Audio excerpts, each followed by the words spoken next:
Guys, this is very good problem. This is a very good problem of stack and queues. It will clear all your basic fundamentals of stack and queues. The problem number is 225. So before solving or writing the codes, I would like to show you all that how this program is going to work on the pseudocode. But before that, before moving to the board, I would like to explain the question. What the question is actually want to say is that we have to push the element, we have to do the we have to find the top element of the stack, we have to pop the element from this stack, and we have to find the empty elements and we have to find if the stack is empty. So if the stack will be empty, we will return true, otherwise it will return false. So before writing the actual code, I would show you all by writing this pseudo code. So let's move to the board.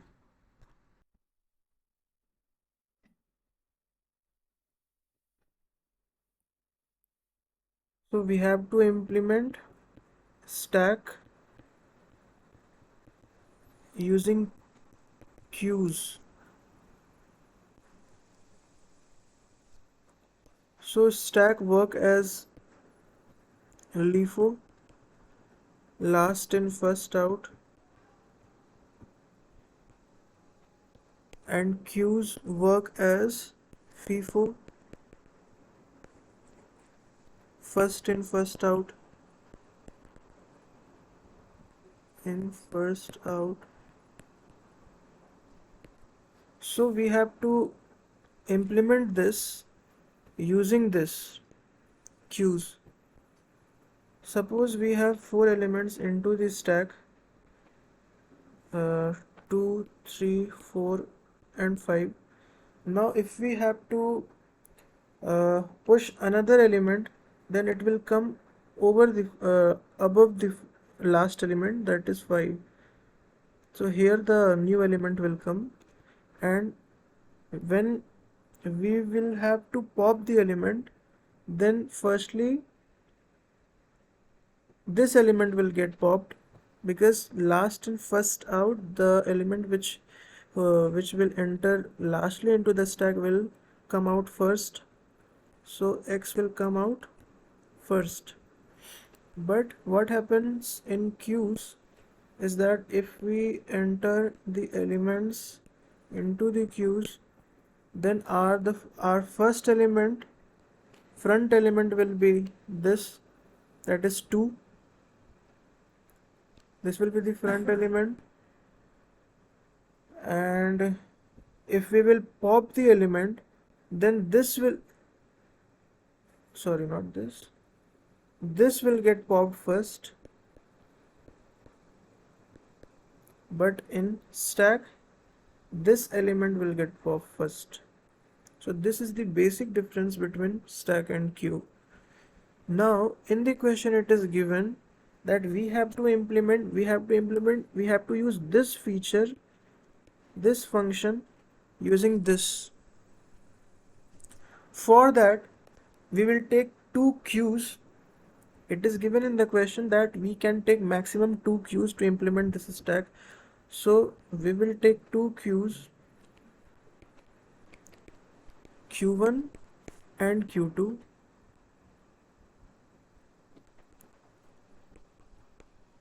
We are taking 2 queues. Now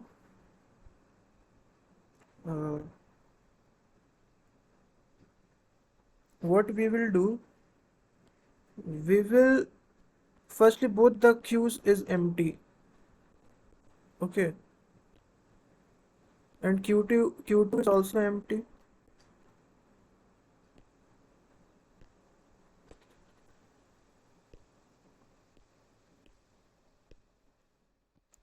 So when we will push the element, it will come to Q2 first. Suppose we push 2, then it will come to Q2 firstly, and then we will send it to Q1. Q1 is our main queue. This is the primary queue and this is the secondary, because whatever the new element will come, that will firstly come into Q2 here. So when we will push the element, then Q2 will become like this. Now what we want to do, we will just move all the elements from Q2 Q2 to Q1. For that we will directly swap Q1 and Q2. So our Q will again become like this 2 and Q2 will again become null. Now suppose we again have to push any other element, suppose we are entering 4, then it will come firstly to Q2 and then it will move to Q1. Okay, then it will move to Q1, but this time before swapping directly, because previous time here Q1 was null, so we had directly swapped the elements, but now before swapping the elements we will have to pop all the elements from the Q1. So Q2 we will pop this element and push this element to Q2, then Q2 will become 4 and then 2, and now when we will swap Q1 and Q2, this will become Q1 will become 4 and 2 and Q2 will again become null. So this is how elements are getting pushed into the queue.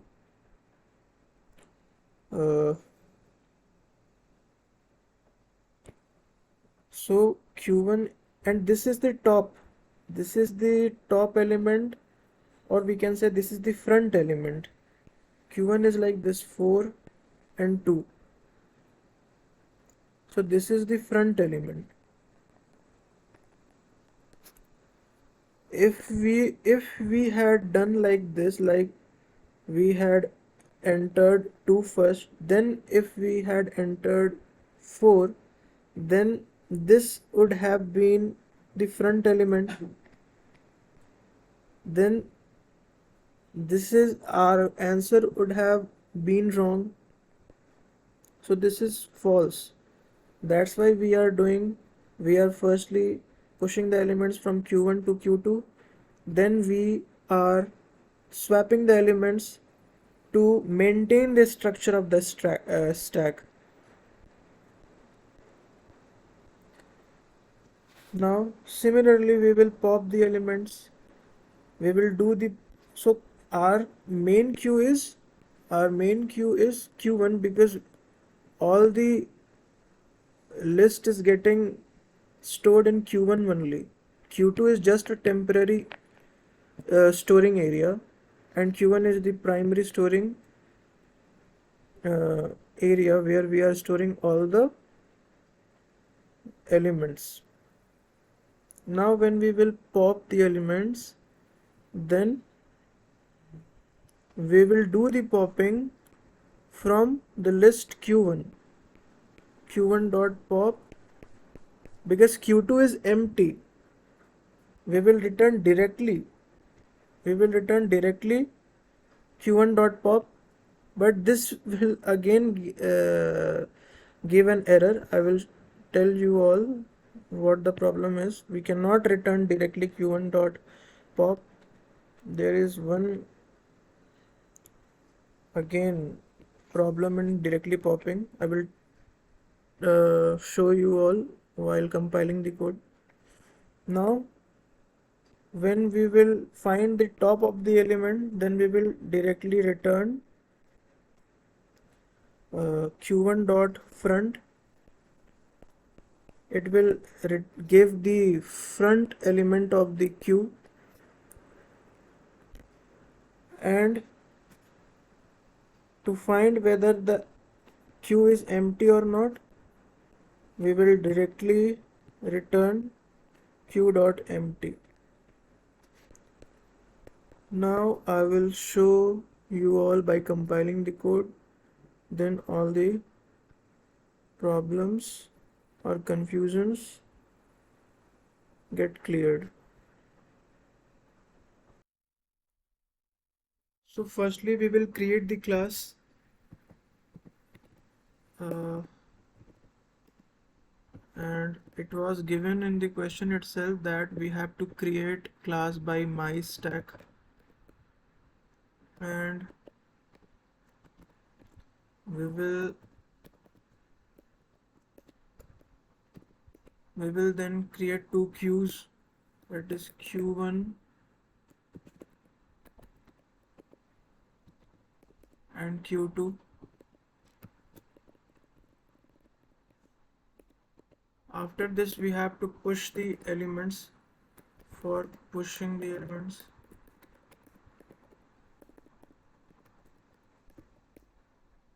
we will create one class. Now here it is given that we have to take void push int x to push the elements, for pushing the elements. So that's why we are doing this. Now, as I had said that we will push the elements in Q2 and element is x. Now, okay. Suppose for pushing the elements, we are pushing the elements in x. Now in the second step, what we were doing here, we were moving all the elements from Q1 to Q2. For doing that, we will run a loop, while loop, and we will write a condition inside it that it will run until Q1 get fully empty. Then we will do Q2 dot push, and we will push the elements of Q1 to Q2 one by one. So firstly we will enter the front element of Q1 here. Now we will pop the elements from from the old queue, that was Q1 dot pop. Okay. After that, when all the elements from Q1 to Q2, all the elements from Q1 will get transferred to Q2, then we will simply swap the queues by just coming out of the while loop.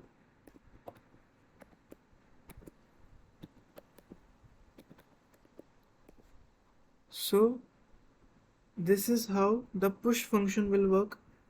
Now, if it is given that we have to pop the elements, then we will, if we will do simply like return Q1 dot pop, then it will give us the false answer.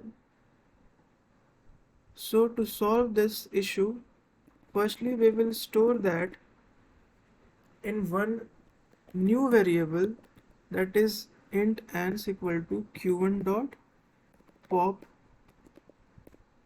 Now then we will do Q1 dot pop. Okay, and after that we will simply return the variable.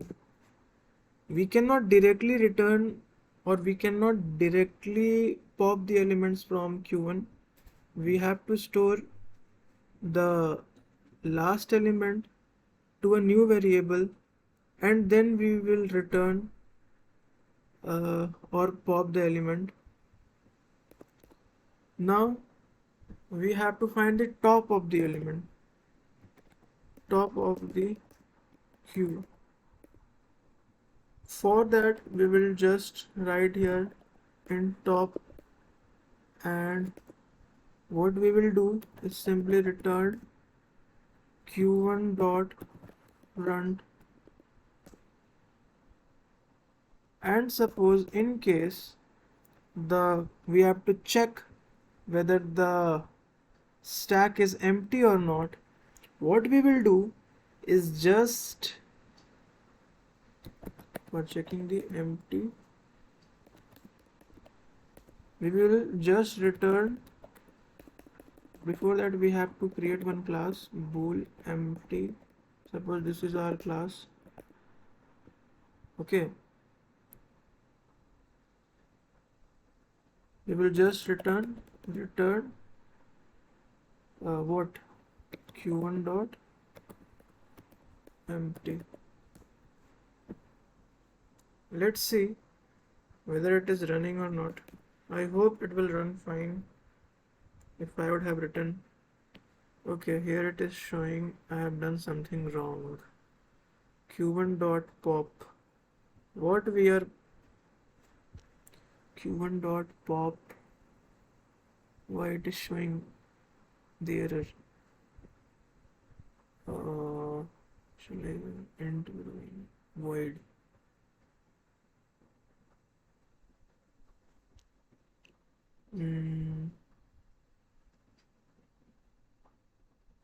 Int pop, remove the element on top of the stack and returns it.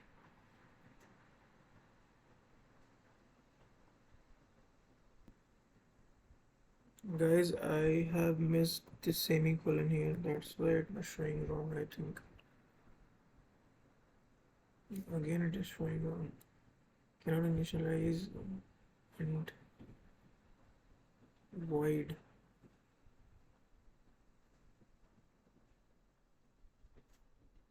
Window pop.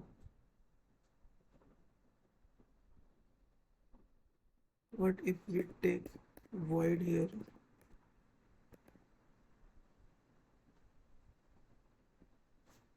Okay, again it is showing wrong.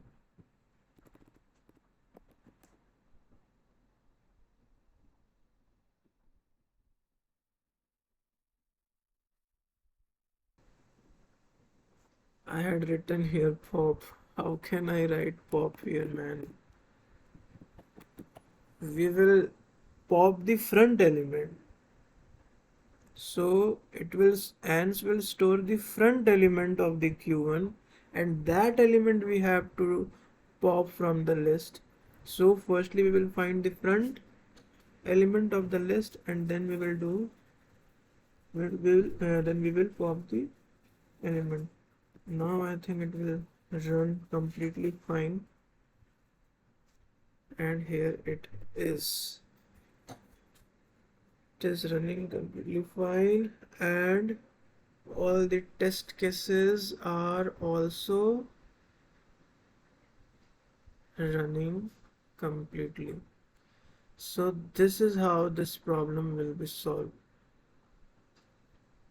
Okay, I was telling you all that why we cannot, just as we found the top of the queue, why cannot we just pop directly?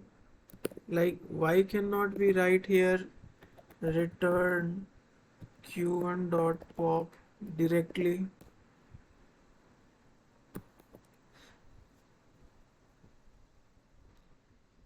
This is giving the compilation error because the list doesn't know which element it has to pop.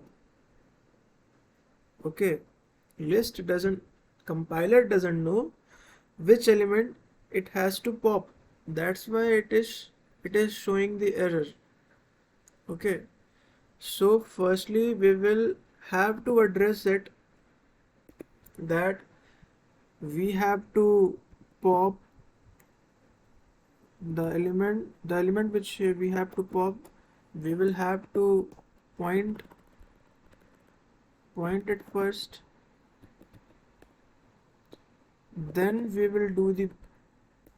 will pop it. Okay, and after that we will simply return it. Then it will not show the error. So this is one method or the way of doing the things which you will have to remember it. So thank you very much for watching this. Hope to see you all in the next video.